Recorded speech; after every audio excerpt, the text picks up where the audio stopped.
Selamat pagi, salam sejahtera dalam kasih Tuhan. Kiranya Tuhan selalu melimpahkan kemurahan, kebaikannya kepada kita. Mari kita berdoa. Bersyukur karena pertolongan dan anugerah Tuhan buat kami. Terima kasih buat penyertaan dan pembelaan Tuhan. Terima kasih buat apa yang Tuhan kerjakan bagi kami. Kami akan belajar kembali dari firman-Mu. Biarlah Roh Kudus memberikan kekuatan dan kemampuan bagi kami. Dalam nama Tuhan Yesus. Amin. Amsal pasal yang kelima, ayat 18-20. Diberkatilah kiranya sendangmu, bersukacitalah dengan istri masa mudamu. Rusa yang manis, kijang yang jelita, biarlah buah dadanya selalu memuaskan engkau, dan engkau senantiasa berahi karena cintanya. Hai anakku, mengapa engkau berahi akan perempuan jalang dan mendekap dada perempuan asing?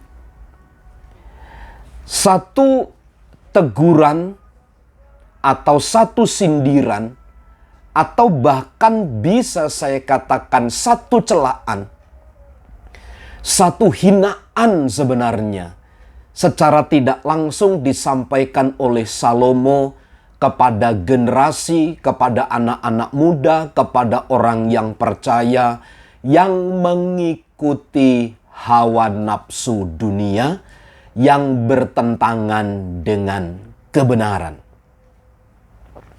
Dia katakan, diberkatilah kiranya sendangmu, bersukacitalah dengan istri masa mudamu.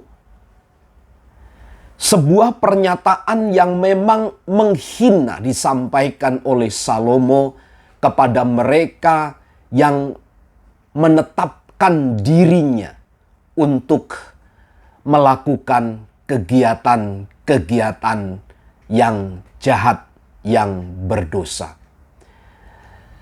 Sepertinya Salomo sedang memberikan keleluasaan kepada mereka untuk mereka seluas-luasnya menikmati dosa, menikmati semua apa yang telah menjadi keputusan mereka. Apa yang mereka buat, nikmati saja begitu. Seolah-olah anggaplah itu sebagai sebuah berkat dari dosa itu sendiri. Ayat 19, rusa yang manis, kijang yang jelita, biarlah buah dadanya selalu memuaskan engkau, dan engkau senantiasa berahi karena cintanya.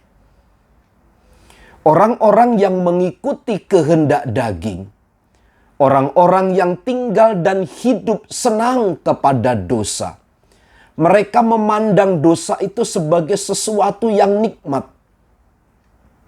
Sesuatu yang perlu dipegang erat, sesuatu yang harus dipertahankan sedemikian rupa.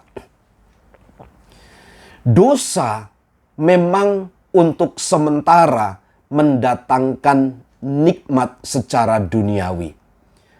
Tetapi nikmat yang diakibatkan oleh karena dosa mengakibatkan kematian atau penghukuman kekal selama-lamanya.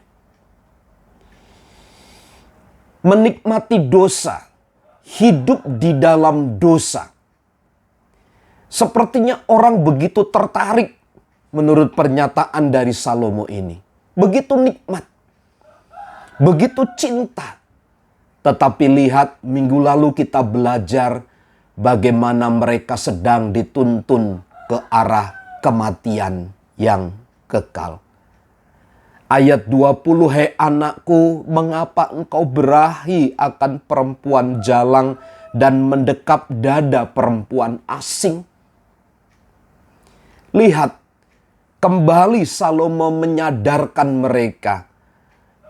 Hai anakku, mengapa?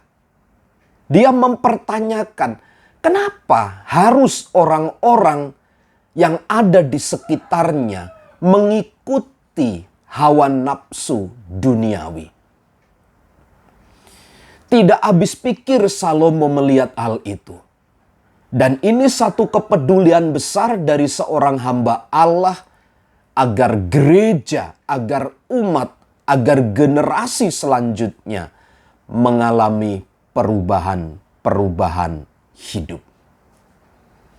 Memang untuk sesaat sekali lagi dosa itu rasanya nikmat. Tetapi akan berakhir kepada kematian kekal. Karenanya meskipun kita hidup sulit hari ini, meskipun kita hidup sukar hari-hari ini, tapi mari kita tetap bertahan di dalam Tuhan. Karena sesungguhnya kehidupanlah yang Tuhan sediakan bagi kita. Tuhan memberkati.